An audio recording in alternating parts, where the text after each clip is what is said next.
The new paint smell still hung in the air, mixed with wine and the scent of catering. Our new living room was full of laughter. Nathan's hand was warm on my back, we'd done it. Our first home, then the sound of a fork clinking against a glass. My mother, Jennifer, was beaming, holding her champagne flute high. A toast, she announced, the room quieted. To Sarah and Nathan, to this beautiful new home, and to family. She paused, her smile widening. In fact, to celebrate family, Sarah and Nathan have just told me they want to do something wonderfully generous. They've decided to give their beautiful new appliance suite, that gorgeous refrigerator and washer, divided by dryer, from Nathan's parents to Taylor, who needs it so much more. The room erupted in applause for a generosity we had never offered. Nathan and I just stood there frozen.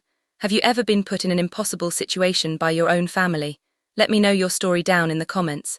And before I continue the story, please subscribe to the channel and tell me first, where did you hear this from? Write it in the comments, because what happens next, most people won't believe. Recovered first. He's the good one, the polite one. He put on that forced gentle smile and raised his hands. Mom, I think there's been a misunderstanding. Those were a gift from Jennifer, cut him off with a light, airy laugh, a laugh that sounded like tiny pieces of glass. Oh, Nathan, don't be difficult. It's just appliances. You two can get new ones easily. She dismissed him. She dismissed my husband in our home in front of everyone we knew. And just like that, something inside me that had been soft and yielding for 29 years went cold. It was the click of a lock I didn't even know I had. I didn't cry, I didn't yell. I didn't look at my sister Taylor, who was already beaming, accepting congratulations for her good fortune for the prize she hadn't earned. I just turned and walked across the room. My footsteps felt loud in the sudden quiet. I moved past the blenders, the bath towels, the picture frames, all the small hopeful gifts from our friends. I stopped at a small festive bag tucked in the back. I reached inside and pulled out a $9 bottle of discount wine, Taylor's gift to us for our new home. I held it up for a moment, letting the light catch the cheap glass. Then I turned and walked back to my mother. She was still smiling, that bright practice smile, waiting for me to join in the celebration of my own eraser. I reached into my pocket and pulled out a single empty card envelope, the one I'd found on the hall table earlier, left over from a birthday card. I pressed it into her hand. We figured this was more symbolic of our relationship, I said. My voice wasn't loud, but it cut through every conversation. The laughter stopped, the applause died. The smiles on our guests' faces froze, turning into masks of confusion. The only sound in the entire room was the low electric hum of the new refrigerator they had just tried to give away. The room went absolutely terribly silent. My mother, Jennifer, stared at the empty envelope in her hand as if it had burned her. My father, Jason, looked at me, really looked at me for the first time. In what felt like a decade, his face was a mask of confusion. And Taylor just looked baffled, like she couldn't understand why the script had suddenly changed, why the world had stopped revolving around her. This wasn't new, this was just loud. My whole life had been a series of silent, invisible withdrawals from my account. I was Sarah, the resilient one. Taylor was the sensitive one, that was the dynamic. Those were the roles we were assigned, and we were expected to play them until the credits rolled. When I was 16, I worked an entire summer detasseling corn to save up for my first car, a rusty 1998 sedan that smelled like old crayons. 6 months later, Taylor, who was 17, wrapped her brand new convertible around a telephone pole. She'd been texting. The weather was blamed. My parents bought her a new car, a better one, by the end of the week. When I needed help with my first semester tuition, I got a 30-a-nut lecture from my father on the importance of finding a second job. When Taylor decided she wanted to find herself with a creative business venture selling custom-painted jean jackets, my parents funded it, all $5,000 of it. The business folded in 6 months. I was the one who co-signed for her first apartment. I was the one who paid her overdue credit card bills twice so it wouldn't ruin her credit. I was the dependable one, the fixer, the good daughter, the scapegoat. A lot of people watching this must have been thinking what my own friends used to say. Why do you put up with it? Why don't you just say no? What they don't understand is the psychology of the resilient child. It's an invisible prison but without bars. When you grow up being told your value is in what you can endure, you mistake that endurance for love. You think that being the strong one is your only role in the family. It's a form of learned helplessness. You're trained year after year to absorb the blow, to be the bigger person, to give in. As my mother said, you learn to silence your own needs because you know they won't be met. You become a professional survivor in your own home, and that survival feels like a chain, but you're the one holding the lock. You're not weak, you're just trapped by a role you were never asked to play but were punished for ever trying to refuse. And on the other side of that coin is the trap of normalized cruelty. How can a family be so toxic? How can a mother and father just stand there and enable one child while exploiting the other? It's because in their system it wasn't cruelty. It normal. They had created a dynamic with a golden child Taylor and a scapegoat me. In this toxic ecosystem, Taylor's needs were not just wants, they were priorities. My resources weren't mine, they were family assets. Taylor was normalized as the one who deserved everything, and I was normalized as the one who was expected to provide it. So when my mother stood in my living room and announced she was giving away my gift, she wasn't being cruel in her mind. She was just balancing the books. But standing there in my new home, a home I had earned, a home my new family had helped me build, the normalization finally shattered. This wasn't a request for appliances. This wasn't a misunderstanding. This was the latest withdrawal, the final withdrawal from a bank account that was now finally and permanently closed. Back at the party, the silence shattered. It wasn't me who broke it, it was Taylor. She let out a sound, a high-pitched theatrical sob that was designed to draw every eye in. The room, I can't believe you're doing this to me, she cried, real tears welling up in front of everyone. You're ruining my life over appliances. Her voice cracked on the last word, a perfect practiced break. Instantly. My mother Jennifer rushed to her side, wrapping an arm around her shoulder. She looked at me, her eyes no longer confused but hard, cold. Look what you've done, Sarah, she said, her voice dripping with disappointment. Are you happy now? You've always been jealous of your sister. You just couldn't stand to see her happy for one single second, could you? Jealous, I repeated. The word felt foreign. It wasn't jealousy, it was exhaustion. Before I could say more, my father Jason stepped forward, placing himself between me and my mother. He had that look on his face, the one he used when he was about to lay down the law. That's enough, Sarah, he said, his voice low and heavy with authority. We are your family, you owe us this. After all we've done for you, after all the support we've given you, this is the least you can do. All you've done for me, I started to say, but he cut me off. Your sister is in need. A good family helps each other. You're being selfish and you're being cruel. Selfish, cruel, jealous. The words landed on me one by one like stones. I looked around the room. My friends, Nathan's colleagues, Nathan's parents, all of them were watching this, watching. My own family publicly tear me down, painting me as the villain, the problem, the monster. All because I had dared for the first time to simply say no. They weren't just asking for appliances. They were reminding me of my role. They were doubling down right here in public to make sure I knew I was still the scapegoat. I shook my head. The anger that had been simmering was gone, replaced by something cold and still.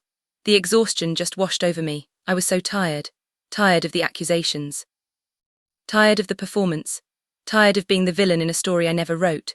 Selfish, I said, my voice quiet. Cruel, jealous, those are the words, right? The ones you always use when I don't fall in line. I looked at my mother. You really think that's what this is about? You think I'm jealous? What else could it be?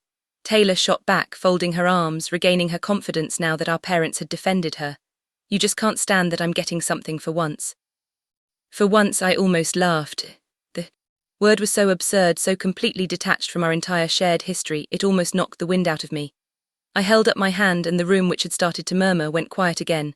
You're right, I said. This isn't just about the appliances. It's about a plan. My father frowned. What plan? What are you talking about? I didn't look at him. I looked right at Taylor. Her face was flushed with self-righteous anger. This isn't just you being entitled, Taylor, I said, my voice hardening. This wasn't some spur-of-the-moment request, was it? You came here today fully expecting to take these appliances. Taylor's smug look faltered. What Mom said, you sold your old refrigerator and washer divided by dryer 3 days ago, didn't you? The blood drained from Taylor's face. She went pale, a sickly chalky white. I had never seen her look so panicked.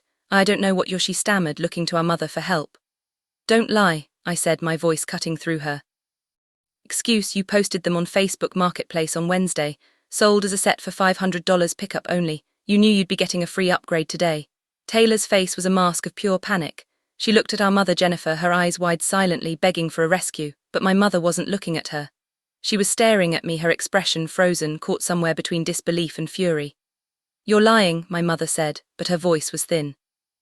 You're making this up to hurt your sister, am I said. I held up my phone, the screen bright in the dimming light of the party. You know, Taylor, you're right about one thing, it's not your fault. You've never had an original thought in your life, you only did it. I turned my gaze slow and steady until it landed directly on my mother, because you told her to. Sarah, don't be ridiculous, my father started, but I held up my hand. You sent her a text message, Mom, on Tuesday. I saw it on her phone when she left it on the counter last week. I didn't understand what it meant then, but it's all making sense now. Jennifer took a step back. I don't know what you're talking about, don't you? I unlocked my phone. I didn't have the text, but I had memorized it. Every single word was burned into my brain. I read it aloud, my voice carrying across the silent, horrified room. Just sell your old stuff, honey. I'll make Sarah give you the new ones at the party. She always gives in. A collective gasp went through the room. Nathan's parents looked absolutely disgusted. My friends, who had always known my family was difficult, looked horrified. This was a new low, even for them. Taylor just stared at the floor, her entire body trembling. My mother's face collapsed. The mask of the caring put upon matriarch was gone. In its place was the raw, ugly panic of someone who had been caught in a lie, caught in a conspiracy. This wasn't just a family disagreement anymore. This wasn't just a case of lifelong favoritism boiling over. This was a premeditated plan. My mother and sister had conspired before the party to steal a high-value gift that wasn't theirs, fully intending to manipulate and publicly humiliate me to get it. They were so confident in my role, so certain that I would always give in, that they didn't even wait. It wasn't just cruel. It wasn't just entitlement. It was fraud. And they had just confessed to it in front of 30 witnesses. Jennifer's face didn't just fall, it collapsed. The mask of the caring, indignant mother evaporated, and what was left was ugly, cornered panic. She looked at her friends, at Nathan's parents, at the guests who were now staring at her with open disgust. "Sarah, honey," she stammered, taking a step toward me, her hands outstretched. "You don't understand, it was just we were just trying to." "You were trying to what?" I cut her off. My voice was like ice. "You were trying to steal from me, and you were so sure I'd let you. You didn't even bother to cover your tracks." "Please," she whispered, her eyes darting around as she saw people starting to pick up their purses, their coats. Our friends were leaving. The party was over. The humiliation was palpable. "Please, Sarah, don't do this. We're family." That word family, she was using it as a shield, as a key, as a weapon, the same word she had used my whole life to justify, taking to excuse cruelty, to demand my silence. I looked at her, at my father, who stood frozen in place, and at Taylor, who was now crying real tears, not of manipulation, but of pure selfish humiliation. "Family," I repeated. I walked past them, past the gift table, past the mess of their making, until I reached my new front door. I turned the handle and pulled it open, letting the quiet evening air into the overheated room. I stood there and held it open. "No," I said. My voice was calm, and it was the calmest, most terrifying sound in the room. Jennifer looked at me, confused. "No, what?" I looked at Nathan, who was already standing by my side, a silent, solid wall. I looked back at my mother. "No, this," I said, gesturing to Nathan, to the friends who remained, to the home we had built. "This is my family. This is my home." I held the door wider. "Get out." My mother flinched as if I'd slapped her. "Sarah, get out," I repeated louder this time. "All of you get out of my house." My father finally moved, grabbing Jennifer Unk's arm. He didn't look at me, he couldn't, he just pulled her toward the door. Taylor stumbled after them, her face buried in her hands. They walked past me, out of my home. They had to walk down the pathway, past the remaining guests who were watching from the lawn, past Nathan's parents, who stared at them with a look of cold, profound disappointment.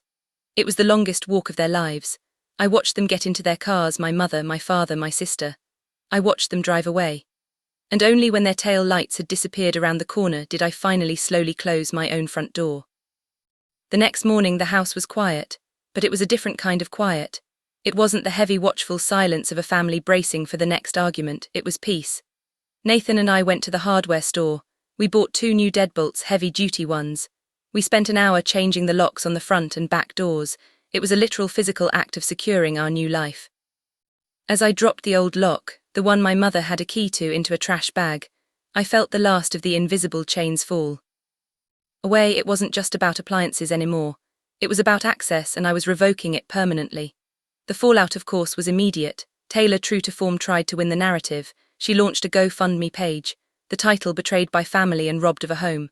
The goal was $16,000. She claimed she'd been promised appliances and a place to live, and that my jealous rage had left her homeless and destitute. The internet, however, was not on her side. Friends and even strangers who had been at the party or heard what happened flooded the page. "Weren't you the one who sold your old appliances before the party?" One comment read, "Robbed or caught in a premeditated plan to steal your sister's gifts." Another wrote, "The page was taken down in less than 12 hours, a spectacular public self-destruction." My phone was a storm of notifications, angry texts from my father, manipulative voicemails from my mother, insults from Taylor. I didn't listen to them. I just sat at my new kitchen counter with my husband, and one by one I blocked their numbers. My father, my mother, my sister blocked. The silence that followed was profound. I looked around my home at the new refrigerator humming quietly in the corner at the sunlight streaming through my windows. I didn't feel triumphant, I didn't feel angry, I just felt free. My victory wasn't in their defeat, it wasn't in their humiliation. That's the justice of a wildfire just burning everything down. This felt different. This was the justice of the sewer. For years I had been trying to survive on toxic, barren soil. I had been setting myself on fire just to keep them warm. Now I was finally planting a garden for myself. Changing the locks wasn't just about cutting them off. It was about protecting what I was building. It was about finally giving myself permission to grow. If you enjoyed the story, hit like and subscribe for more story. Share this story. You are not alone. God bless you. Thanks for watching.